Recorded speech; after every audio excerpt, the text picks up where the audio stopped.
Support comes from Hampton Roads Community Foundation, partnering with donors from all walks of life to improve southeastern Virginia through grants, scholarships, and leadership initiatives. Learn more at hamptonroadscf.org.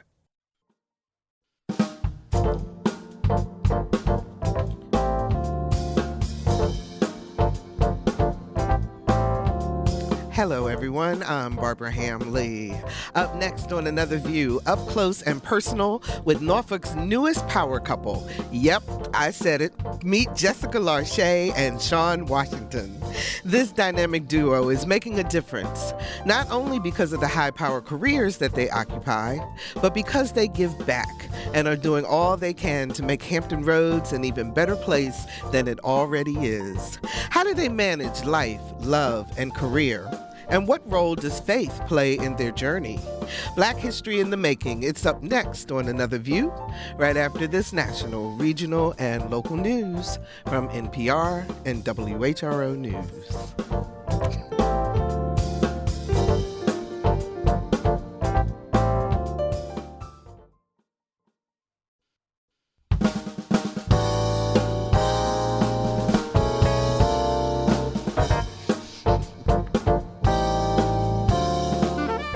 Discussing today's topics from an African-American perspective, this is Another View. Good afternoon, everyone, and welcome to Another View. I'm Barbara Hamley. Before we get to our dynamic duo couple that we're going to be spending some time with today, a couple things I want to bring to your attention. WHRO FM, our sister station, is some outstanding programming for Black History Month that I want to make you aware of. Tonight, at 9 p.m., Crossings from Classical California.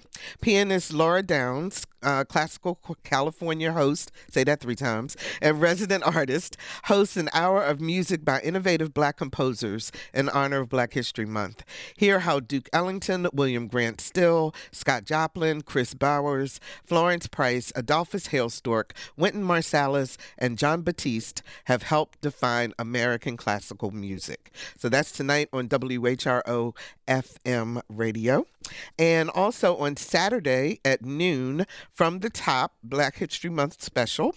And this program will celebrate outstanding performances by Black musicians from the top through the years, hosted by Peter Dugan and David Norville, an alumnus, oboist, and assistant producer at From the Top. So turn over to 90.3 WHRO FM and check out those songs.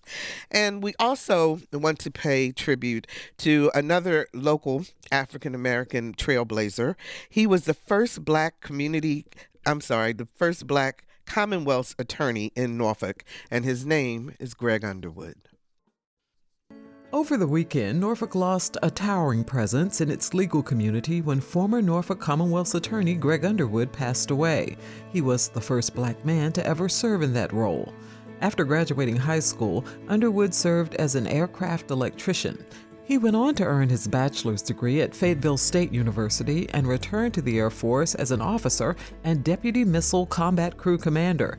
He earned his law degree at UNC Chapel Hill and began his legal career in Farmville, Virginia, with the Virginia Legal Aid Society. But Underwood spent most of his legal career here in Hampton Roads, serving as a prosecutor in Norfolk in the 90s before entering private practice as a defense attorney. He returned to prosecution in Virginia Beach and made his way back to Norfolk as a prosecutor in the early 2000s. In 2009, the citizens of Norfolk elected Greg Underwood Commonwealth's attorney. During his tenure, Underwood was applauded for his office's policy not to prosecute simple marijuana cases. Greg Underwood was a featured guest in November of 2018 when Another View addressed the decriminalization of cannabis and its impact on the Black community. During his interview, he shared why he supported the legalization of marijuana. I have a problem with the fact that you can be in another state and it's not a crime. You can be across the border in D.C. or Maryland. It's not a crime. But once you cross that line, it's a crime. And the other issue I have is the impact that it has on minorities. Clearly in Norfolk, I would say 80% of the arrests are Black people. That was in 2017. 2016, and there's something wrong with the picture. And then 89% of rear arrests are African Americans. It shouldn't be that way. There's a problem with that. His legacy also includes his office's policy not to ask for cash bail, which effectively criminalizes poverty, as well as the establishment of the first and only Family Justice Center in Virginia. He is being remembered as an advocate for behavioral health dockets that address the needs of offenders with mental illness and substance abuse disorders. Underwood was also a champion of community outreach. Greg Underwood passed away on Saturday after a battle with cancer. He was 68. He is survived by his wife Gracie, his children, grandchildren, great-grandchildren, and a host of family and friends. And we'll be right back.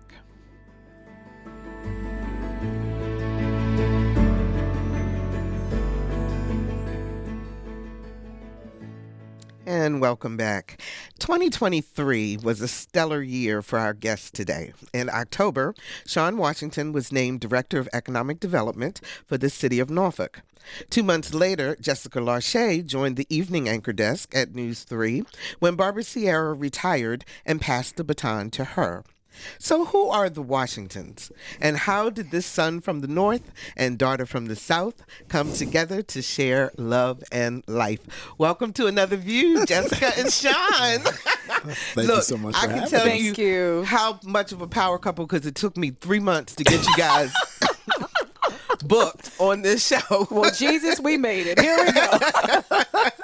I think the first one was on me and the second one was on her, if I remember correctly. Absolutely. Yes. That is absolutely right. So has the bubble burst yet, or you guys still floating on cloud nine? How are you feeling with your successes? I'll let you take that one first. I'm just so grateful.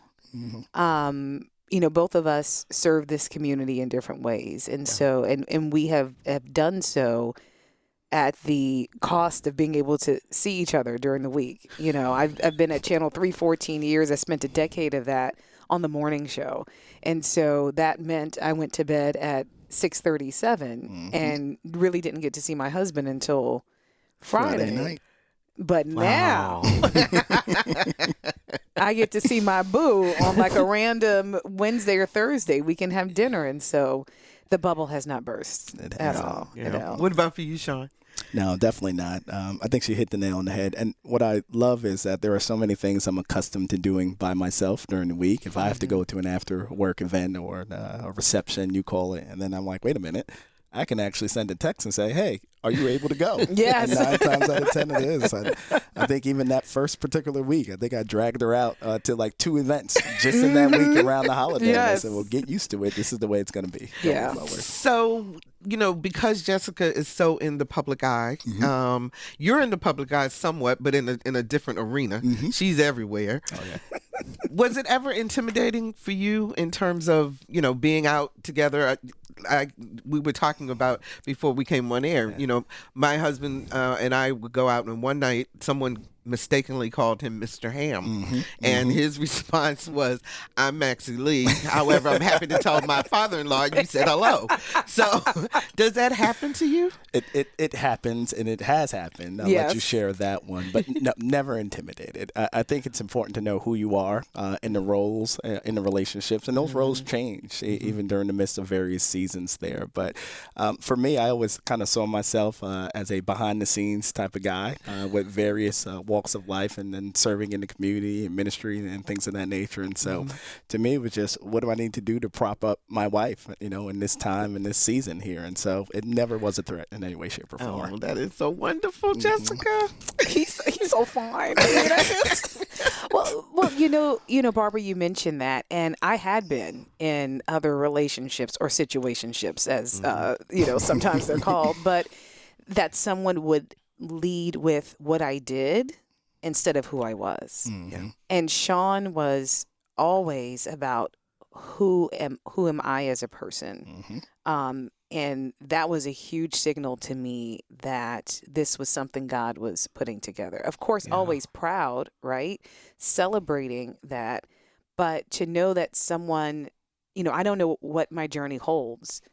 I may be on TV forever. I may not. I may choose to serve in a different capacity as a storyteller, however it is that God wants me to serve. And so you want your partner to see you as you evolve, not for what people know you for, and I had experienced it in different ways before. And so that has been, really incredible. And I think that's the thing, that's a grounding thing that people, particularly couples that are very in high-powered positions, in positions that are out in the public facing, understanding who each other are as real people, not as the personification of what the society thinks you're supposed to be. Right. Makes a big difference. So there's so much I want to talk to y'all about, but I want to go back to the beginning first, because Sean, you were raised in in Long Island. Long Island, New York. New York, Yeah. Okay. Only child, not only child? One older brother. Yes, he's got me by 4 years. Okay, one older brother. And you came to Virginia, why? Hampton University. Oh yeah. So my quick story there was, my brother, he went to a PWI in North Carolina. And that's predominantly white institution, for those of you who may not know. Go ahead. And my best friend and I, his older cousin was a senior at the time at Hampton University. So we actually went on a black college tour up and down the East Coast, maybe about 5 or 6 schools, can't remember exactly. But when we got to Hampton University, we did the beautiful tour, of course. We saw the water, saw the facilities, and then that older cousin took us to a party that evening, and we left there and said, "Where do we sign? Where do we sign?" You are missing a part of that story. Which part am I missing? So he also learned about the ratio of men to women at Hampton University. And the women were more than the men, and he was like, "Here's where I'm coming," right? That may have been a variable in my decision making. It may have been a variable, but I knew that was the place where I can galvanize my higher education now, and party. Jessica, you were born. I love how everything I've read about you says. She's from the New Orleans area. Yes. Which translation means a small town. So it's much like Hampton Roads, right? We have, so in there's the City of New Orleans, right? Which I consider myself a daughter of New Orleans. But I lived in a suburb of New Orleans in the Gretna-Harvey area. So any listeners who may know. But yeah, New Orleans and the surrounding area is just such a unique place. And I love that that's a part of who I am and a part of my story. Now, you're an only child. I am an only child, yes. Okay. And you went to school where? Florida Agricultural and Mechanical University, the School of Journalism and Graphic Communication, the award-winning School of Journalism and Graphic Communication at FAMU. I don't think you're proud of your alma mater or anything like that, right? Rattler to my core. Rattler to my core, yes. Very much so. It's interesting because I want to know, because the three of us sitting here, Lisa, our producer, all HBCU grads. What was different about the HBCU experience that you think has helped you to achieve where you are today? I can take that without a shadow of a doubt. So I always knew I wanted to go into business, and I actually thought it was going to be private sector. My mother actually worked in corporate America in New York. And one thing I realized about Hampton University is that they're able to teach me as a black male how to operate in that space. And so I remember the classes clearly, Barbara. I mean, we had to take public speaking and Toastmasters. We took a chess class for critical thinking. We took tennis. We took golf. The structure was phenomenal. And there are still lessons that I learned right in 2001, 2002 that I still carry and take with me for today. And when I have that type of dialogue with my brother who went to a PWI, it's simply as I never was exposed to any of that. So for me, that was definitely one of the huge variables. Wow. What about for you, Jessica? The journalism program at FAMU is phenomenal. It's the support continued to this day. Right. I graduated from FAMU in 2007. I can call any of my professors that I had on their cell phones to ask questions about the industry, to talk about life, to talk about when Sean and I had started dating and got engaged very quickly and all of those things. And it is it is a full service of you as a human being who is having a Black experience in this world. And so that has been an enduring support and lesson. And so that is why we both feel HBCUs are so important, because the Black experience is such a unique experience. And look, we need Black people at HBCUs and PWIs and everything in between. But the richness, the uniqueness of the experience and the relationships you build at an HBCU, I'm so grateful that's a part of both of our stories, because that is also something that connects us. Agreed. So just how did the two of you connect? How did that happen? So I'll take the first part. Let's see how you do with the first part. Well, so it starts with actually the Urban League, ironically. And so we both were members of the Young Professional chapter. And I'm embarrassed, 2012? 2012. Look at you getting the dates right. I keep them in my phone. 2012, I was honored as the Young Professional of the Year. And ironically, Jessica and her best friend, Ariane, actually gave me that award on stage. And so that's when I first met Jessica. And we stayed relatively friendly, right, just because we were a part of that organization. But I think it obviously wasn't until 2014, and I kind of let you take it from there when we really kind of reconnected there. So, yeah, we knew each other, and we had mutual friends. We were in similar circles. But it was just like a high and by kind of thing, right? It wasn't that whole, oh, I saw you on the stage and then sparks flew. Walking across the stage in slow motion. There's my husband, Jesus. No, that is not how it was. But a few years later, after we met, it was a Saturday. This is why I let her tell the story, because she remembers the details. And she's a storyteller, right? Yes. Well, it was a Saturday. Norfolk State was having a game, and all of my girlfriends who were supposed to come with me to the game, they all had other things going on. They could no longer come, and I almost didn't go. But it was such a beautiful day. I said, you know what? I'm going to go to the game by myself. Like I can connect with people. I'll be fine by myself. And so I got to the game. Didn't run into anybody. I said, oh, Lord. So I sat down on a bench. I got on Facebook, and I saw that Sean from the Urban League, because I wasn't really sure. That's who he was. Sean from the Urban League. He had on there that they were doing voter registration. And I said, oh, he's probably with, a group of people that I know. And so I messaged him on Facebook while at the game, like, hey, are you guys still here?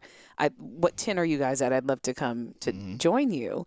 And he said, oh, we just left, but I'm still here. I can meet you in the parking lot. And then we met up, and that was our first real deep conversation that lasted 2 or 3 hours walking around campus. Oh, wow. See, Norfolk State, all that HBCU stuff is just coming on. You should see our producer, Lisa, going crazy in the background. Yes, we get it, Lisa. Yes. That place does have a special it place has a in our special heart. Absolutely. So how long did you date before you became engaged? 6 months? 7 months? Wow. I'm trying to do the math in my head. 7 months. So when you know, you know. Absolutely. Well, and I'll add 2 parts of that. I knew way before that. 2 things happened. Thing number 1, ring shopping was in February. Yes. So we were officially a couple in October. On October the 17th of 2014. Oh, it's my daughter's birthday. Oh, see, it's a good vibes day. Yeah. So I took her ring shopping Valentine's Day that following year to get everything sized. So that's 4 months later? 4 months. Bought the ring in April, but it wasn't until June, and it's because her aunt was doing a birthday trip in New York. Oh. And so at that point, I said, this is my opportunity. So obviously I got the blessing of, my aunt and mom-in-law, of course, and just orchestrated a production, if I call it as such, in New York. And so we did it in summertime of 2015, so 7 months. And then from there, how quickly did you get married? Less than a year. Less than a year. We considered getting married that December. And we're like, oh, boom, bang, pow. Yep, we could do it. But we thought about, okay, we want to give family enough time because we had we had our wedding here. We got married at Slover Library in downtown Norfolk. And so we thought about like so much of our family was coming from out of town that we wanted to give people a chance to plan and save money. And, you know, because it is not cheap to come into, to fly into Norfolk, and then hotels and all of that. And everybody was coming from elsewhere. Everyone was. Right. Everyone was, you know, and so we just, you know, that thing when you know, everybody has their own love story and timeline.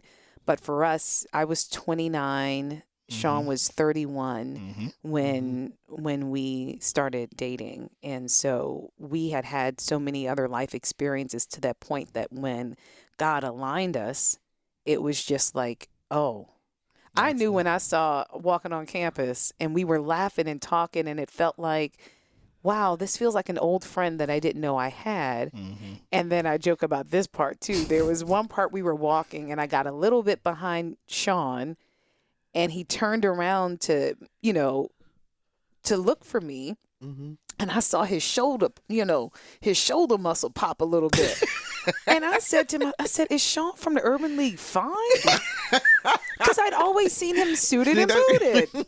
And I said, it opened up. We talked about calling Sean. I do refer to him as Clark Kent sometimes. But it was just, I saw another layer to him that was so open and warm and relatable, and just, yeah, it was the shoulder that got me, baby. This right shoulder, right over there. She tells that story to this day. Because that's what mattered to her. Absolutely.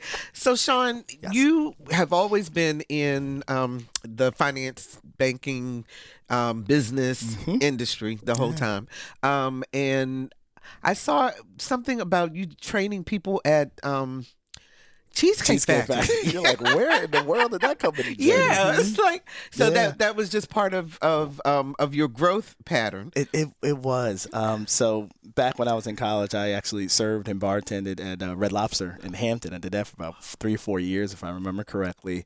Got my first retail finance job after I graduated. So doing everything from home equity loans to auto loans, you name it.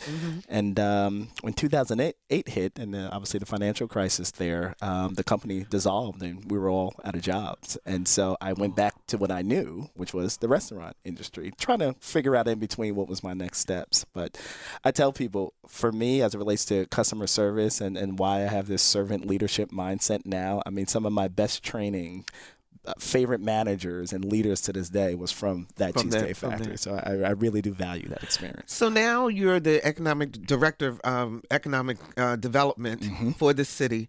How do you sell Norfolk? When you go out to businesses and you're saying, hey, come to us, how do you sell Norfolk? That's a great question. So, and I always say it depends on the audience, right? So we do a lot of attraction work outside of the region, right? Outside of the country, trying to help folks and incentivize folks to come to the city. We do business retention and expansion. So the current base that's here, we're helping them grow. And then we have some business creation and entrepreneurship or small business programming as well. So depending who that audience is, it may look a little different. But the message is really this. If you're talking about somebody from outside of this area, one, here is Hampton Roads as a region, and Norfolk, we are the urban core of that region, right? And so we will say things like largest military base in the world, of course, only North American headquarters for NATO, which gives international designation, of course. The port is here, the airport is here. We'll literally go through all the assets. A lot of people don't know that. Then you talk about the educational assets, right? We talk about NSU and ODU, TCC, just to name a few. And the biggest driver right now is a conversation about workforce. Everybody is trying to identify talent. And when we say things like, hey, 15,000 military veterans are exiting the military every year, which is a number that we track, we have a system in programming to give companies access to that talent, which really is a win-win, right? Because again, they have, as the saying goes, a disciplined talent that they can have access to. And then we're trying to figure out how to keep these individuals here so they don't leave the region, and it helps with the population numbers. So, and then the second part is just that educational piece, right? With the higher education institutions, there's about 23 or 22,000 kind of graduates that we communicate every year. So we figure out how to give you access into that talent pool as well.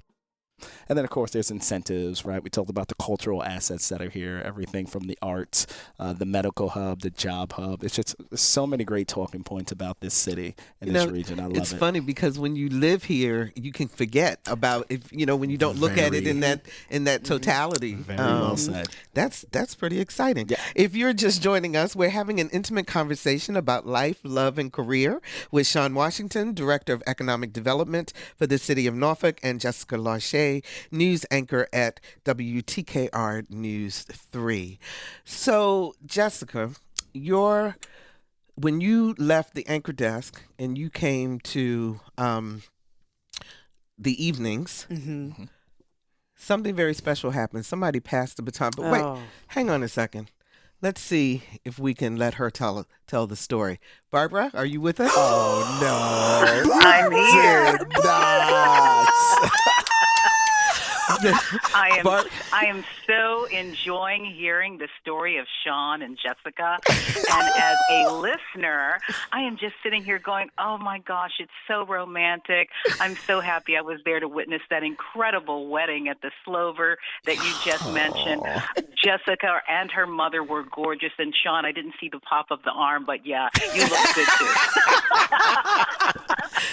For our listeners, that's Barbara Sierra, newly retired from over for 50 years of broadcasting and just leaving News Channel 3.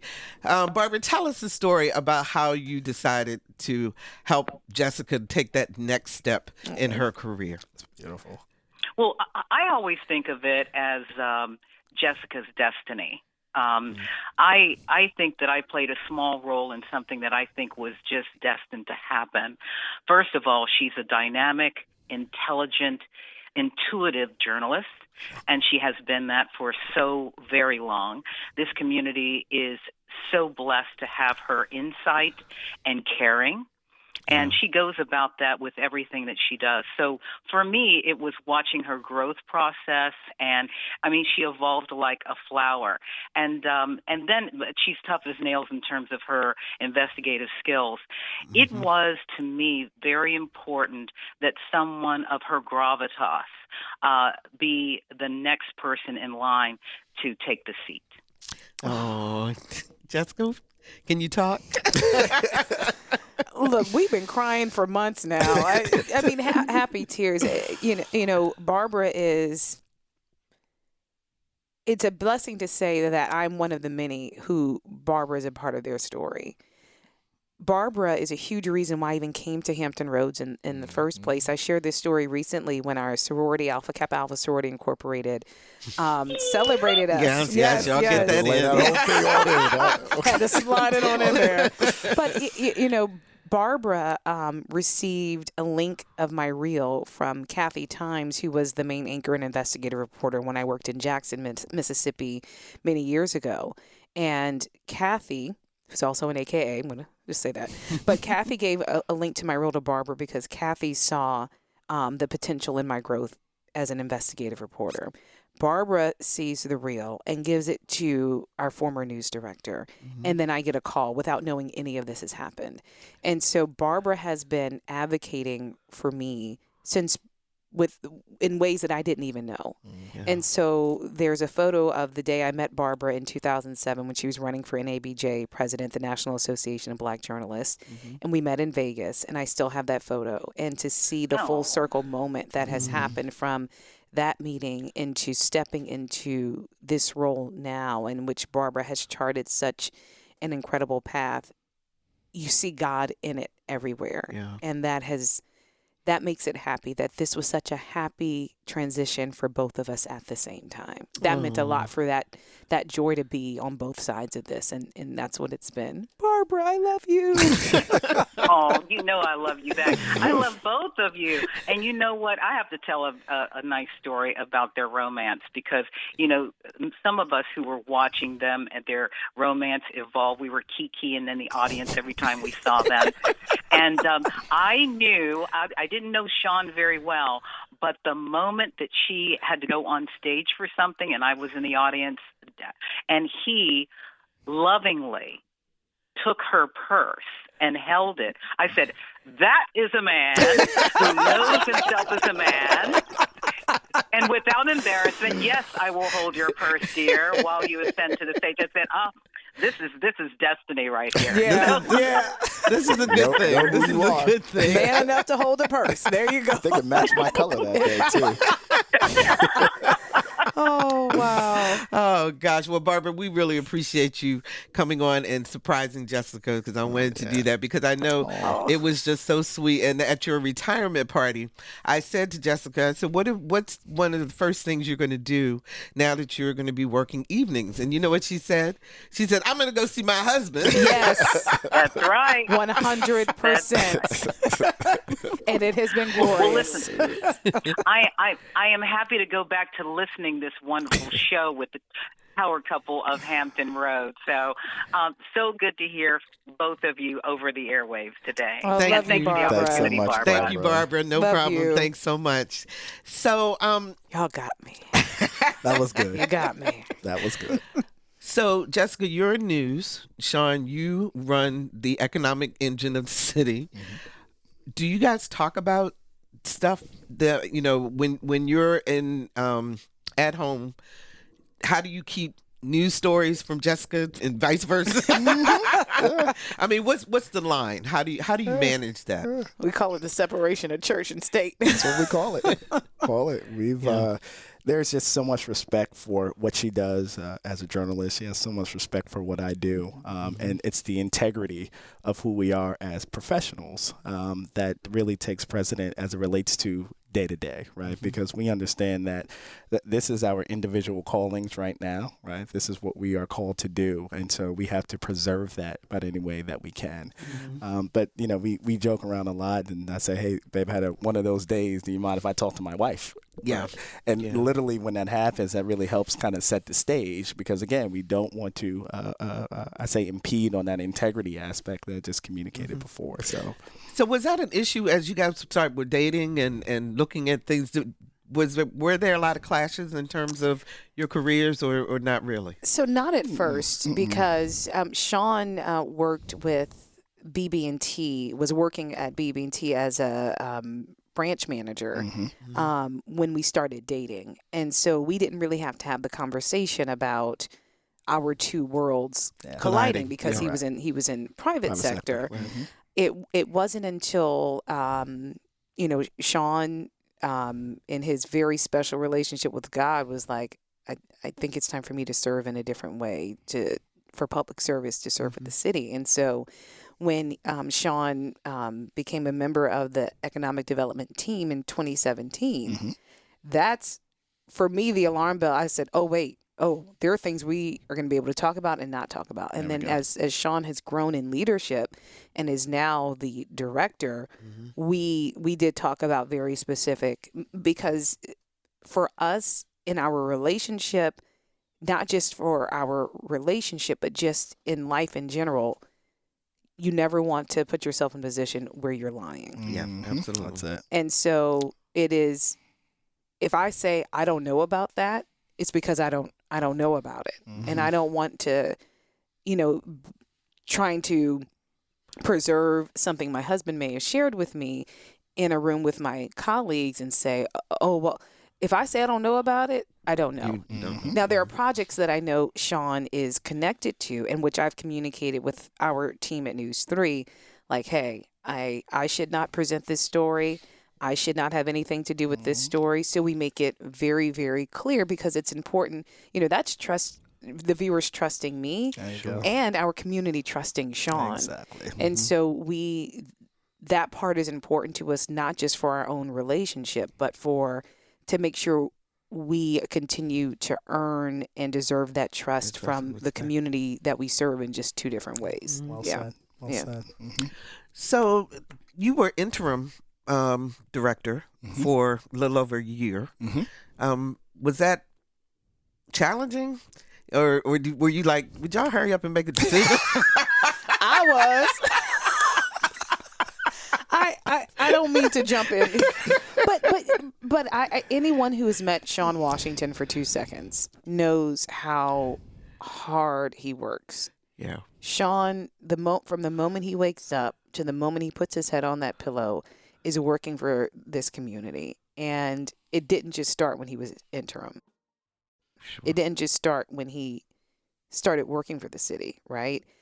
You see this, and so for me as a wife, I was very excited when a decision was finally made, because he's earned that. He's earned that. You found that there's a difference between how fast corporate moves versus how fast government moves, because I've had that same experience. And I appreciate everything my wife said, of course. But I also knew the reality of the organization. And the example I gave, and I've had to actually defend this because it's reality, is that my predecessor was interim for 2 years. I have seen other directors who have interim for a year and a half. And again, previous leadership told me that, hey, you're probably going to be interim for about a year. Okay. Are you okay with that? So I understood what I was walking into. And also what it allowed me is to really get a grasp on what this role and responsibility means. Because even though I served as assistant director, the game changes when you are in that seat. It's like going from assistant news director to news director. Yes. The game changes completely. Correct. So I actually saw it as, I've used the term a long-term interview, whatever the case may be, but it really did allow me to kind of understand what my day-to-day cadence needs to look like, how I now need to manage my team, because as assistant director, I was very much so hands-on with everybody on my team. We're a team of 22. When you shift, though, that changes. And the term we use is, you got to manage up, right? So I report to, obviously, my city manager, my council members, my mayor. And so I need the assistant director on my team to now handle those responsibilities that I used to do. So so again, it wasn't a shock or anything to me. I think I've heard the community, and yes, myself and my wife were ecstatic when it got to a permanent. But again, it doesn't matter what position I'm in, you're always going to get, as I say, 150% out of me. Absolutely. So in our whole conversation, you guys have talked a lot about divine intervention. You talked about God. You talked about belief. Why is faith such an important part of your journey? That's a good one. It's I hate to sound so like a cliche. It's the foundation. It really is. And the beautiful thing is that I had my own spiritual journey. She had her own spiritual journey. And when they came together, it was really just a seamless process, if I can call it as such. And I thought about this as I was driving here. When we first started dating, we dated via reading spiritual books. Wow. Our first dates were T.D. Jakes' Instincts was book number one. The second book was a book called Loveology, which talks about the foundation of God as he views it towards marriage and Adam and Eve and then things of that nature. And then we read a book about finances and how those things get intertwined. So we knew from day one is that in order for this to be successful, and again, that cliche of if you don't have that firm foundation, then we're not going to make it in the long run. And we still live by that to this day. Yeah, that was, I know because we had our own individual walks with God, that we were more easily able to recognize who we were to each other when the time was right. Yes, we met in 2012, but it wasn't our time, and but when 2014 came around, a lot can happen in those 2 years. Sure. And I think we both had a different set of eyes to see who we were to each other. And I think it's funny sometimes to look back at old pictures, and sometimes we see one of us in the background of a picture and it's like we had no idea. No, even one picture that was taken even 5 or 6 months before we started dating, and we're both in the background of each other's pictures, and it's like we had no idea. But God has shown us so much grace and mercy and favor. And we both have this same heart of, okay, so what do we do with that? There we go. We recognize and believe that the love we get to experience with each other that has spilled over with our family, our families loving each other, that this is a miracle, right?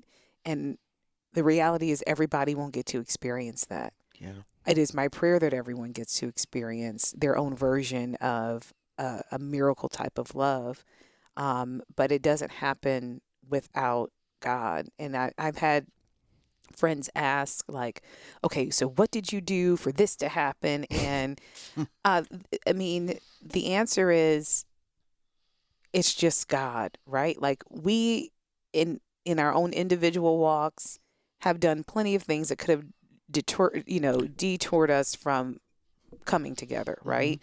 And so it's just the grace that allowed us to find each other and to build and grow. So we are always asking ourselves, we know our union is beautiful and for our own personal enjoyment, which is great, right? But what are we supposed to do with that? Because it can't be only for us to just the two of you. Right. Yeah. Right. Yeah. Now there's because I know that there's a charity that you guys work with. Parents was I Against reading? Bullying. Yeah, thank you. Parents Against Bullying, as one example of some of the ways that you give back to the community. You want to talk about that, Sean? Yeah, Parents Against Bullying. It's actually a close friend of ours, Shantae Miller, talking about faith and her journey. And so, unfortunately, one of her daughters was brutally beaten on a school bus in this particular region. And at this time, might have been mid-2000s, there was really no resources available about what do you do, right? So she literally had to figure this out as she'd gone. And when you fast forward to time, and bullying is at the core of what we hear, unfortunately, when we talk about cyberbullying in school, whatever it is. And so her journey allowed her to now prepare those resources. And these are to parents, these are for kids, these are for educators, administrators, because she's walked through this whole system with her own personal journey here. And that really resonated with us because we talk a lot about, our experiences growing up as a child. And fortunately, I never had to experience that, but I do know folks that have. And that has long-term effects that sometimes are unrepairable or they can't be healed. And so, the whole power of figuring out how do we actually get involved so we can help ensure that youth and the leaders of tomorrow, as I like to say, have this opportunity to hopefully avoid an instance like this. And if they don't, then they at least have a voice to be able to combat about it. So it's really very near and dear to us. And we've served as ambassadors. We served on the board. And so, we continue to just really be an advocate for all the work that's happening there. I have to give a kudos to Sean for that because Shawnee is the nickname we call her, but Shawnee had reached out to me about how she was forming this. And in my mind, I'm balancing so many things at work that I didn't know quite what to do. And then as that was happening, Sean and I started dating. And then Sean and I had a conversation about it. And Sean just immediately stepped in and just started driving how we were going to be involved and helping from a structure standpoint, helping from, what grants, and so I think that's the power of partnership, right? Of me wanting well, Lord, I know I should do something, but I don't know what it is. And then when Sean comes into the picture, he just, it's like he was an engineer, this can go like this. Here's how we can help that. And so it's, we joke a lot that I'm words and he's numbers, but I may have the grand idea and Sean can put in the infrastructure in place to make it happen. Yeah. And so that is really cool. So we only got 10 minutes left. I can't believe it. Anyway, yeah, exactly. So you both went on your weight loss journey. Jessica. Because that was a thing where you had to support Sean, her through that journey. What was your thought process, first of all, in being as public with it as you were? And then, Sean, how did you help to, I'm just curious about the conversations the two of you had to figure out how are we going to do this? So I had, in many ways, I say Hampton Roads saved my life because I was experiencing really troubling anxiety and had been using food to self-medicate for that for much of my life. It's still something that I have ups and downs with to this day, right? But I had a high blood pressure scare and I had them run all of these medical tests. And then my doctor said, I think you should see a therapist. And I fought that for a year and was in agony for a year. And finally was like, I just need to get my behind in therapy. And that really helped me unravel. And so even before Sean and I started dating, I was on this journey of figuring out better ways to cope with the anxiety I experienced apart from food. And so that's how my journey started, from a mental health and wellness perspective. And I had body image issues and all of those things. So what's interesting, the viewers notice, 10, 15 pounds, maybe not. But when I got to like 30, 40, and 50, and 60, and 70, and 80, and 90 they pounds. were like, what is going on? They're like, is she on a journey, or is she sick? Ill? Is she ill? Yeah. And so I prayed about it. At first, I wasn't going to, but my mother, who is listening today, How is Mom? Mama Larche. But my mother said, look, if your journey is going to help at least one person, There you go. it is worth helping one person if you get thousands of negative comments. And so I prayed that God would help me not be fragile in sharing, that if somebody had an off comment, that I would still be able to move forward on my journey and not revert to. Yeah. And she was she was right. She was right. The two things people tell me about when I meet our community members is about the investigative reporting when it comes to wrongfully incarcerated people or people who have excessive prison sentences, and girl, I see you on your journey, right? And so when Sean and I started dating, I had already, from my highest weight, lost like 80 or 90 pounds. And so he came in as a support. It was important for me to know that he was with me, not because I looked different, but because he saw me and wanted to support my health journey. And because you knew her through being the Urban League, yes, is right? Yes, at her higher weight, correct? Correct. Okay. Yeah, that was Okay. Yes, we knew each other, but we hadn't talked about really it. Talked about it. Yeah. But I prayed for discernment about a person who would support me. And even after losing weight, there were so many insecurities I had about my body, about stretch marks here, loose skin there. And so Sean, very much, and even to this day when I have difficult body image issues, I know 100% that he loves me for me, whether I stay this way or go any direction on the scale. I was going to add, so I remember now when we ran into each other at a friend's birthday party, I didn't really know about her journey. I heard about it, but I actually saw her. And when I saw her, obviously she looked phenomenal, but I was just impressed with the person that she is to make the decision to do that work. And for me, outside of the physical, it was that thought that attracted me to her. And so I wanted to know more about it. We were, and I worked out, I'm gym rat, as the saying goes, but I really wanted to hear more about it. And so that conversation for me was kind of additional, I'll say, solidified that, okay, this is somebody I would love to get to know more, because again, that speaks to her character, her resilience, and her tenacity, and all these things. So I do remember that. Lord have mercy. Well, I will share this with you briefly. Months before Sean and I started dating, I went on a date with a guy. And he said, I Googled you and I saw your weight loss journey. And I'm stuffing my face. We eating dinner. I'm like, oh, okay. And he says to me, so you're not going to gain the weight back, right? Wow. He said that to me at the date. And so, and you're like, this isn't the one. Correct. No. But I'm glad it happened, because I knew to pray for discernment about whoever I was dating, to ask for discernment about how, I didn't want to penalize somebody for dating me after I'd lost the weight, but how are you going to look at me if I don't always look the same? Exactly. And so I knew immediately from the way Sean has supported me and cared for me, there have been many ups and downs, that it wasn't about that part. It's about the support no matter what. And so I'm grateful that some people fear that if they look different, their partner won't love them. But that is never a worry I have, ever. Okay, we got just a few more minutes left. Who's the saver? Who's the spender? It depends. Funny. Yeah. We literally, so back to the foundation of us reading this book, we literally have ebbs and flows. And so, like, I think last year we went through a agreed upon spending for more travel and entertainment and things of that nature.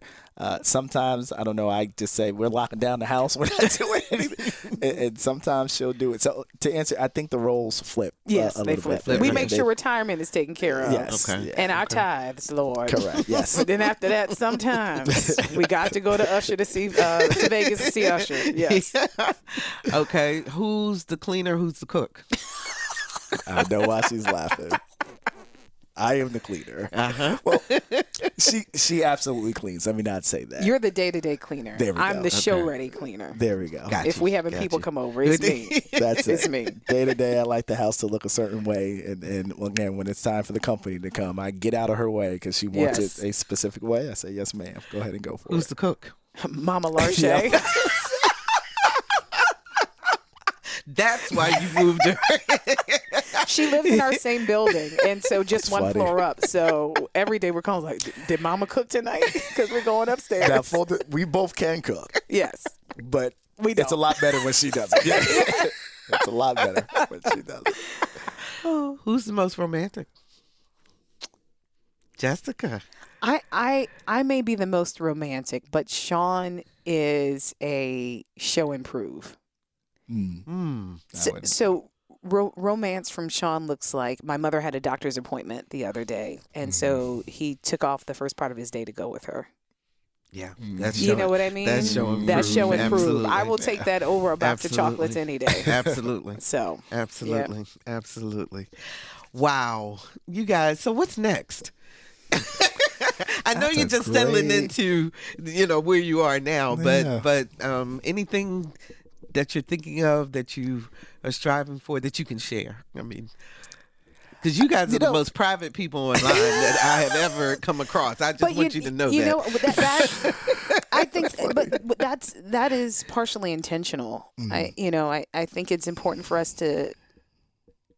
It's important for us to keep certain things for us because our relationship is for us. It's not for everyone to peer into. Every now and then we'll post, but I'll say, to try to answer your question, I think what we really try to lean into the moment and the season that we're in, because what God has showed to both of us that when we do that, He will open up the doors for those opportunities where we really don't even need to think about it. And I mean, literally, in terms of the journey that we talked through today, I mean, He's just showed and proved that day in and day out. So I would love in the right season for us to create a foundation that serves children and in certain missions. I think that is a big part of our future at the right time. yeah. Last thing I need to say to you, Jessica, is your coverage of the Rich Neck Elementary School shooting was stellar. I mean, I sent you a text after you got off the air, but the compassion and the empathy that was there in the midst of the facts, which is what we do as journalists, was just outstanding. Thank you. So I just had to say that because we only have 15 seconds now. We only have 10. Sean Washington, Jessica Larche, the Washingtons. Thank you so much for joining us on Another View today. Thank you, I so Barbara. appreciate it. And with so much negativity surrounding us, it is refreshing to share positive stories about African Americans. And we certainly did that today, talking with Sean and Jessica. I hope you are as inspired as I am. Do me a favor, share this show with a friend. Go to anotherviewradio.org and download the podcast. And please sign up for our eView newsletter. It's a once-a-week reminder of upcoming shows. Next week on Another View, an update on removing the Confederate statue from downtown Edenton, North Carolina. It's been a year since we went live from this quaint North Carolina town. Any progress? Tune in next week to find out. Our theme music is an original composition created especially for Another View by Jay Sennett. Lisa Godley is our show producer. Jordan Christie is our audio engineer, and Dr. Barry Graham answered our phones. I'm Barbara Hamley. Have a fantastic weekend, everyone, and let's get together again next Thursday at noon for Another View.